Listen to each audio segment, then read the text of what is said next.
Hi, welcome to Bookie. To unlock more world-class bestseller, please download our app. Just search for BOOKEY at Apple Store or Google Play. You will get 7 days free trial with more features. Today we'll unlock the book Year Zero, A History of 1945. On the first day of September 1939, shellfire swept across the European continent with lightning speed. It then spread to all corners of the world, including Asia, the Atlantic, and the Pacific. The most massive war in human history enshrouded 61 countries, and more than 2 billion people around the world in the smoke of gunpowder. It didn't end until 1945. In the eyes of the author Buruma, the year of victory 1945 was year zero for the beginning of the modern world, namely the starting point of the New World. Buruma is a famous writer from the Netherlands. His father is Dutch, and his mother is a German Jew living in Great Britain. Due to his cross-cultural family background, Ian, who was born in a time of peace, developed a keen interest in world history. He once studied at Leiden University in the Netherlands, majoring in Chinese literature and history. He then lived in Asia for many years and mastered 6 languages: English, German, Dutch, French, Japanese, and Chinese. This experience gave him a unique perspective in writing that goes beyond the bounds of race and history. His books always focus on the forgotten corners of history. He doesn't write to praise the great men of the past, whom we all know very well. Instead, he boldly pulled back the veil and composed little-known historical repertoires one after another. The Year Zero, A History of 1945, which we will uncover today, will lead us through the year 1945, a world of complete devastation after the war. The year 1945, the author argues, wasn't just the year of victory over the fascists. In this year, we saw the lust for liberty that people were wildly celebrating after liberation.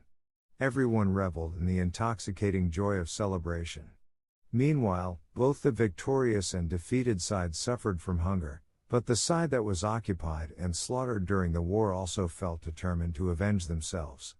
Additionally, the New World had arrived, and nothing would be the same as before. People's minds were awakened by the baptism of shellfire, and various conflicts collided in Year Zero.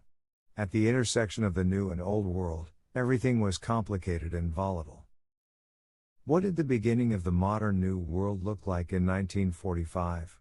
How can we prevent history from repeating itself? The Year Zero, A History of 1945, the book we will discuss today, will clear up these questions. Next, we'll discuss its core contents in 3 sections. Section 1, After World War II, what were the conditions like around the world? Section 2, Clearing up the post-war rubble. Section 3, How to prevent history from repeating itself. Okay, let's talk about Section 1 first. What did the world look like after the war? When this long-lasting war ended in 1945, the events around the world could be described as wild. Due to the fear of being left behind, countries scrambled to begin their celebrations. While the British people were already busy toasting bread and making sandwiches to celebrate the victory, Stalin still hoped to delay victory in Europe Day until May 9. He was filled with an uncontrollable rage, because Eisenhower privately accepted Germany's surrender. The Dutch were already crying and hugging Allied soldiers in the streets, thanking them profusely for liberating them. They also dug up their gardens in order to shower Allied vehicles with flowers.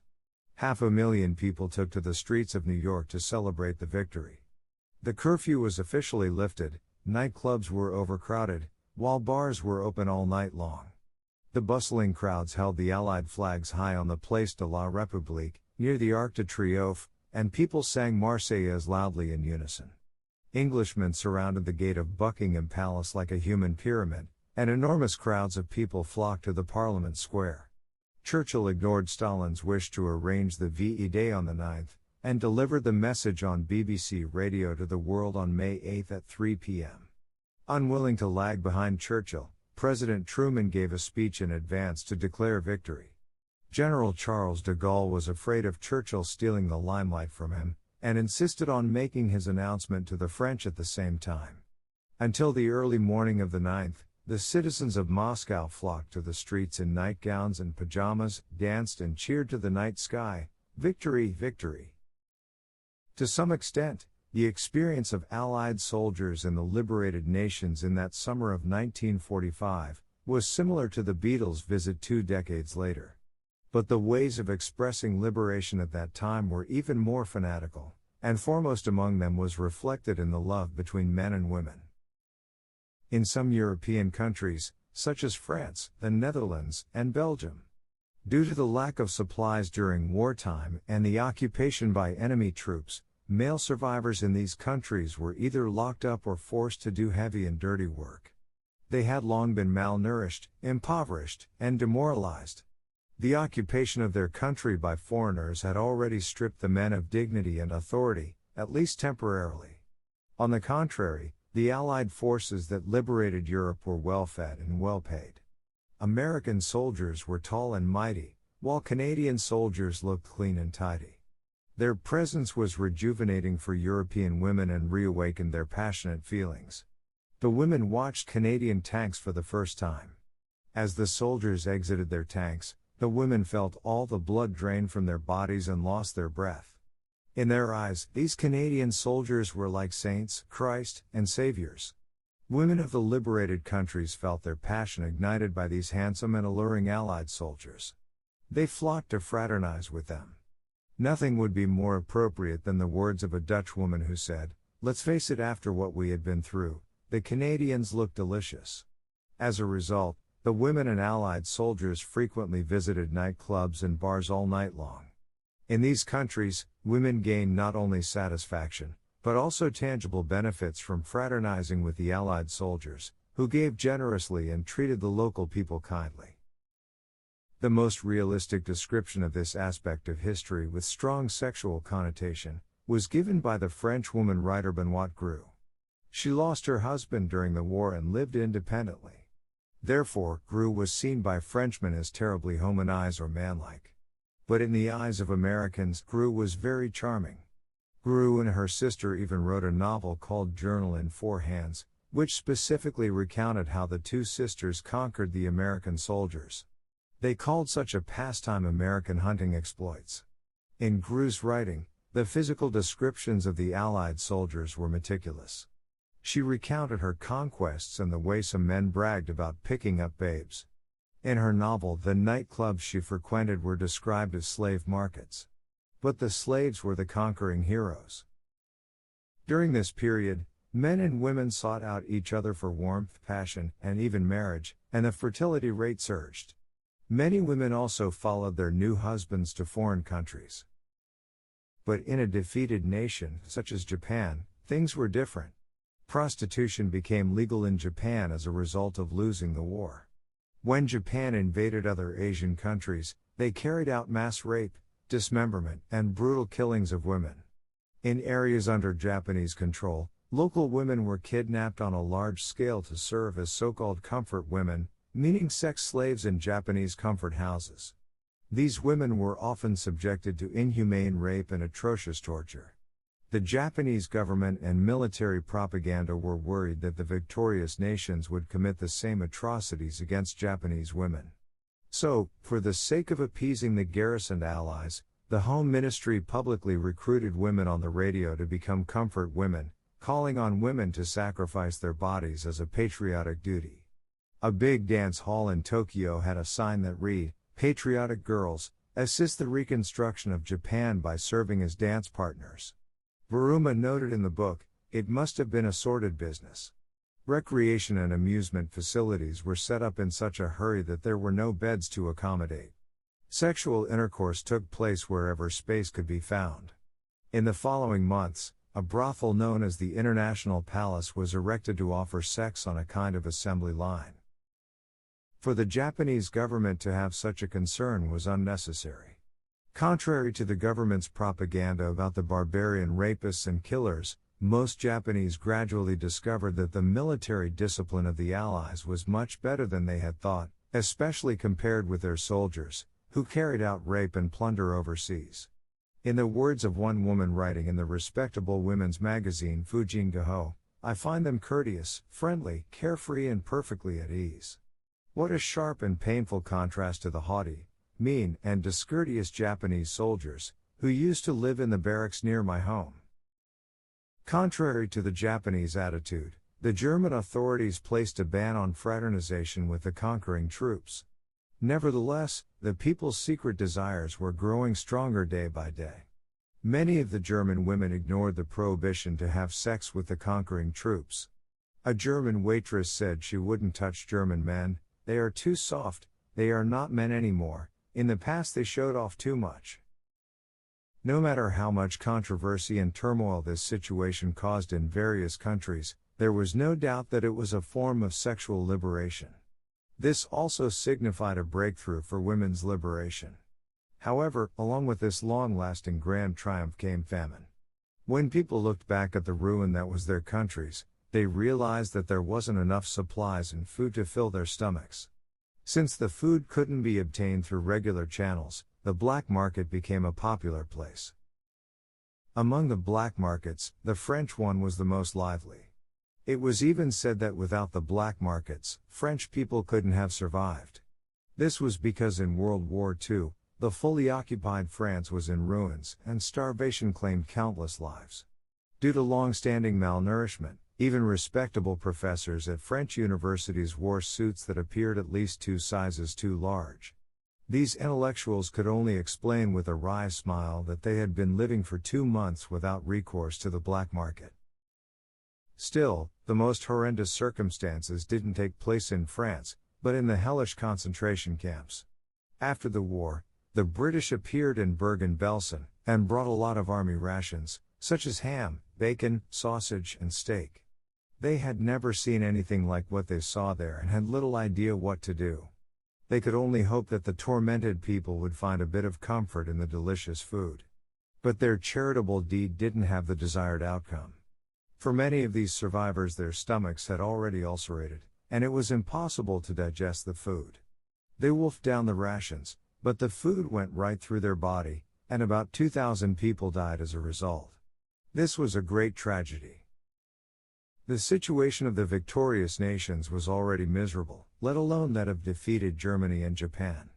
All public services had broken down, and the economy of entire countries had ceased to function. Even many urban dwellers in Japan had to depend on airlifted food for survival. Japanese novelist Nosaka Akiyuki described in his novel American Hijik, that American bombers dropped a steel drum attached to a parachute. At first, many people thought it was a bomb. But after watching the steel drum for a long time, nothing happened. So, the hungry people then pried open the steel drum and found food parcels. Inside the steel drum was bread, chocolate, and chewing gum. The Japanese children chomped on the chewing gum for days, passing on the hardened tasteless morsels from mouth to mouth. The hijiki mentioned in the name of the novel referred to the stuff in the airlifted parcel. The villagers assumed it to be seaweed or hijiki in Japanese. In reality, the brownish stuff was dark tea leaves. Although it was difficult to swallow, people still devoured the whole bag of tea leaves. The reality at the time was that, apart from waiting for the relief from the victorious nations, they simply couldn't satisfy their hunger on their own. Ironically, these relief supplies which the victorious nations pinched and saved, were eventually seized by senior military officers and their civilian cronies. Later the goods found their way onto the black markets. Many former war criminals became insanely rich after the war. In contrast, ordinary people were forced to pay high prices for items that were meant for them in the first place. At the same time, the brewing sentiment of revenge after the war also began to slowly erupt. Some survivors from the concentration camps imprisoned ordinary German civilians, and tortured these innocent Germans using an eye for an eye, a tooth for a tooth principle. Some victims had even helped the survivors. Furthermore, having been ordered to care for the wounded, some German nurses entered the ward, and shrieking patients abruptly tried to stab the nurses with knives and forks, or with any instrument at their disposal. In some cities that had been taken over by the Allies, the liberated survivors seemingly heeded the Allies' advice to behave legally in their treatment towards the Nazis.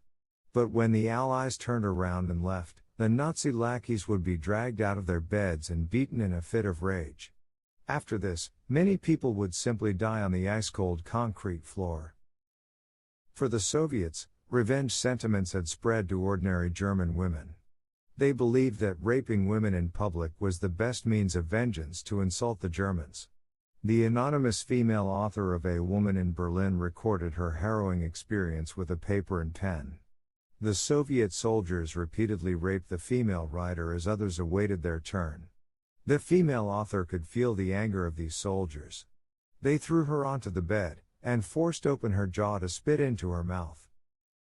This thirst for revenge was because the Soviet soldiers had been called Untermenschen by the Nazis during the war, and had suffered considerable humiliation.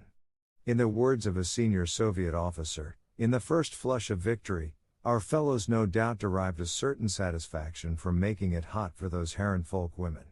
They sought pleasure from looting, while regaining their masculinity by humiliating the women of their enemies.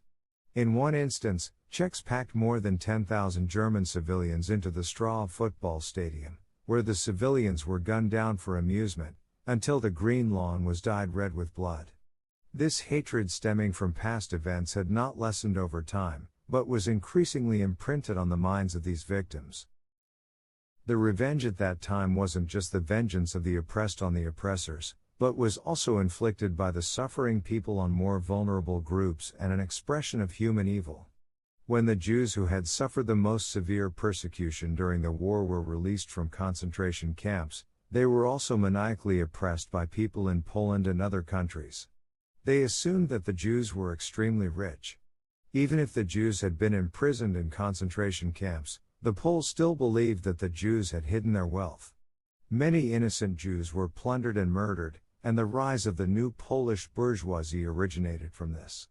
At a mass grave where more than 800,000 Jews had been killed, thousands of local peasants dug in search of skulls, from which they might still be able to extract some gold teeth overlooked by the Nazis.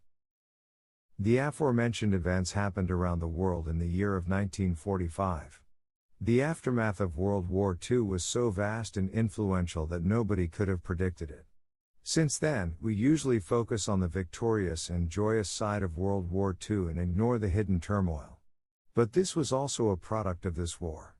Next, how do we clear up the rubble caused by the war? Today we are just sharing limited Bookie. To unlock more key insights of world-class bestseller, please download our app.